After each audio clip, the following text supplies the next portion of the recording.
My relationship with the New Zealand Chamber Soloists goes way back. They commissioned a piece from me called Island Songs. So Island Songs is 3 movement, and the first is really a kind of obsessive mantra type figure that it has in the bass of the piano. It just starts with this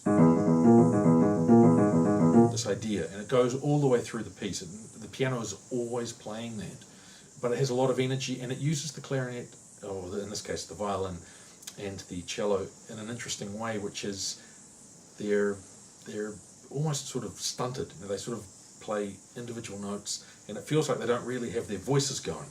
And then every now and then they'll play something big, then they go back to the, and so there is a kind of very intense restraint on the strings, and the piano's working really hard all the way through. The second movement is the sort of cellist's dream or nightmare, depending on the cellist, and because it's all this 4-string pizzicato chords changing all the time, and as the lead instrument as well. So the piano and the clarinet are really supporting the cello. And some of those chord changes start happening quite fast, and there's an upper melody that they have to articulate as well with the pizzicato. So, but I think it's very beautiful, and it's a kind of slow, very slow dance that just gets faster and faster through filling in the subdivisions, and then it has this sort of explosive moment, and then it goes back down again and resolves.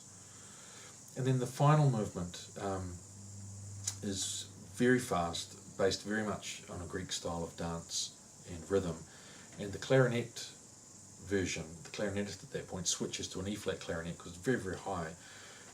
On the violin, of course, it's easier, not easier, well, it is easier, you go higher. Very spirited, very fast, and there's a kind of solo in that third movement for the piano where they start hammering notes. And the interesting thing about that third movement, though, is that I adapted, arranged and extended it and used it as the ending of my concerto View from Olympus, and it became this much bigger thing. And what's been great about that is, as a concerto for percussion and piano and orchestra, I actually was able to use a real dulcimer. I was able to bring things in and expand on the piece itself. It's called Maenads. And so that third movement in particular has had a real life as part of the trio with clarinet, as part of the trio with violin, and as part of this concerto, which has then also been adapted for other media, like the Netherlands Blazers Ensemble have made a version for them. So it just keeps kind of evolving as a piece of music. It's just a really incredible kind of evolution. And I think that's part of today's world for the composer, for some composers, is that you create this work, and what you've really created is a kind of template for evolution. It just keeps changing. And that's happening to a lot of my music. It's evolving a lot, being picked up by other people and turned into other versions of itself.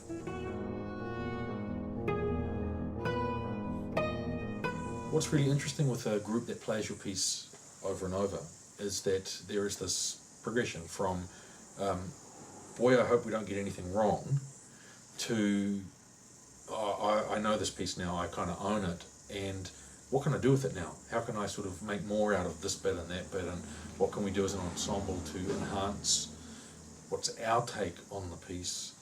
And that's great, because basically it's this increasing sense of ownership by the players, so that when they play, it's like they're playing their own music and not somebody else's.